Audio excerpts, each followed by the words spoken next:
오늘 본문은 스가랴서 8장 말씀입니다. 7장에서부터 9장까지에서는 이스라엘 백성들에게 하나님의 말씀을 가르치시는 이 4편의 설교가 기록되어 있습니다. 오늘 본문 8장에서는 총 2편의 설교가 기록되어 있는데요. 먼저 1절부터 17절까지가 두 번째 설교이고 18절부터 23절까지가 세 번째 설교입니다. 이 두 설교 다 하나님께서 이스라엘 백성들을 회복시키심으로 인해서 얻는 축복에 대해서 말씀해주고 있습니다. 축복의 핵심은 하나님께서 우리와 함께 하심으로 하나님의 진리가 회복되어질 때 우리는 하나님의 축복을 누릴 수가 있다라는 것입니다. 그러면 왜 하나님께서는 이스라엘 백성들을 회복시키심과 동시에 그들에게 축복을 허락하고 계신 것일까요? 이것은 이스라엘을 너무나 사랑하시는 하나님의 마음이 있기 때문에 그렇다라는 것이죠. 오늘 본문 2절 말씀을 보시면 만군의 여호와가 이같이 말하노라 내가 시온을 위하여 크게 질투하며 그를 위하여 크게 분노함으로 질투하노라 라고 말씀하고 있습니다. 왜 질투하고 있을까요? 역설적으로 이 말씀은 하나님의 이스라엘에 대한 한없는 사랑을 반증하는 표현이라는 것입니다. 나만이 사랑해야 하는데 나 말고 다른 사람이 사랑할 때 내 안에서 타오르는 폭발적인 분노의 모습을 질투라고 말한다라는 것이죠. 마치 이런 것이죠. 이스라엘은 내 건데 감히 이스라엘을 넘봐 하는 마음이 이와 같다라는 것입니다. 만약 사랑하지 않는다면 이러한 질투의 마음은 전혀 생기지 않습니다. 하지만 내가 사랑하는 사람은 다릅니다. 이 여자는, 이 남자는 내 것입니다. 오직 나만이 사랑할 수 있기 때문에 그러한 감정이 드는 것이 사실이라는 것이죠. 지금 하나님의 마음이 이와 같다라는 것입니다. 이스라엘은 내 건데 자꾸 다른 나라들이 이스라엘을 건드리고 이스라엘을 어떻게 하려고 하는 모습에 하나님은 분노하시며 질투하고 계신다라고 말씀하고 있습니다. 그러면서 동시에 말씀하십니다. 이제 이스라엘을 건드리지 못하게 하기 위하여 내가 이스라엘과 함께 하겠다라고 선언하시고 선포하고 있습니다. 그것이 바로 오늘 본문 3절 말씀입니다. 3절 말씀을 보시면 여호와가 이같이 말하노라 내가 시온에 돌아와 예루살렘 가운데 거하리니 예루살렘은 진리의 성읍이라 일컫겠고 만군의 여호와의 산은 성산이라 일컫게 되리라 라고 말씀하고 있습니다. 하나님께서 이스라엘을 너무나 사랑하시기에 이제는 그 어떤 것도 이스라엘을 건드릴 수 없게 하시기 위해 아예 이스라엘과 함께 하시겠다라고 말씀하고 있습니다. 하나님께서 이스라엘 가운데 거하시겠다라는 것은 절대로 이스라엘을 다른 나라에게, 다른 우상에게 빼앗기지 않으시겠다라는 그 사랑의 마음을 표현하고 있다는 것을 생각해 볼 수 있어야 합니다. 그러면 이제 우리는 하나님과 함께하기 위해서 해야 하는 것이 있습니다. 그것은 바로 진리와 거룩함을 회복하는 것입니다.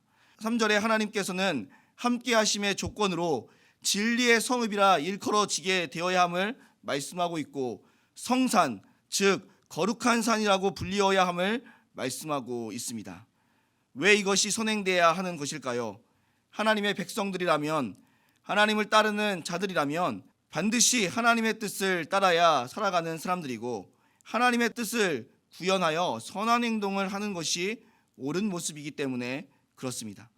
바로 이 선한 행동이 바로 진리를 구현하는 것입니다. 그리고 거룩하다라는 것은 무엇을 말하는 것입니까? 죄를 멀리하는 모습이 필요하다라는 것이죠. 여태까지 이스라엘 백성들은 하나님의 뜻을 떠나 삶으로 인해서 하나님의 진리를 왜곡하고 거짓과 불의의 모습으로 살아갔습니다. 심지어 진리가 최고로 구현되어야 하는 법정에서도 뇌물로 인해서 진리가 가리워지는 경우가 비일비재했다라고 하나님은 선포하고 계십니다.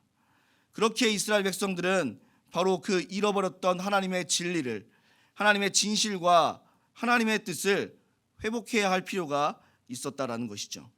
그 회복은 어렵지 않습니다.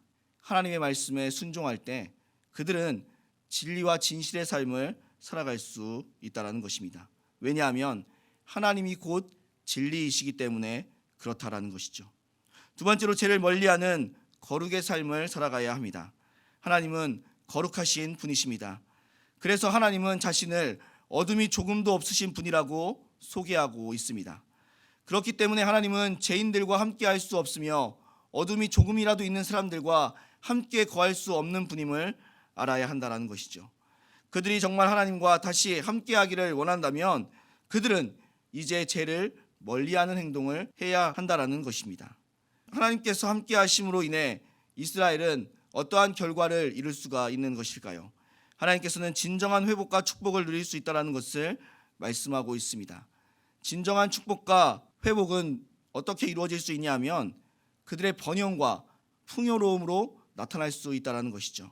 하나님은 그 번영과 풍요를 약속하고 계십니다. 오늘 보면 4절로 5절 말씀을 보시면 어른과 아이들이 많아지고 있다는 것을 말씀하고 있습니다. 이스라엘 사람들은 철저히 계수할 때 남성 위주의, 그것도 싸움이나 전쟁을 치를 수 있는 남성들을 기준으로 숫자를 세웠다라는 것이죠. 그런데 지금 그 남성들이 아닌 어르신들과 어린아이들이 거리에 충만해지는 것을 말씀하고 있습니다. 다시 말하면 숫자에 포함되지 않는 사람들이 이 정도로 많아진다라는 것은 계수된 사람들까지 포함하게 되면 번영의 도시가 될 것이라는 것을 약속하고 있다라는 것이죠. 뿐만 아니라 하나님은 오늘 본문 12절 말씀을 통해 풍요로운 성읍이 되겠다라고 말씀하고 있습니다.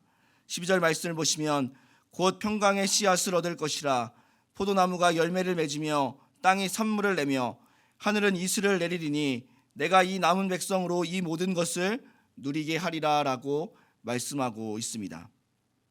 지금 하나님께서 풍요로움을 약속하고 있습니다. 하나님과 함께할 때 우리는 번영을 누릴 수가 있고 하나님과 함께할 때 우리는 풍요로움을 누릴 수가 있습니다.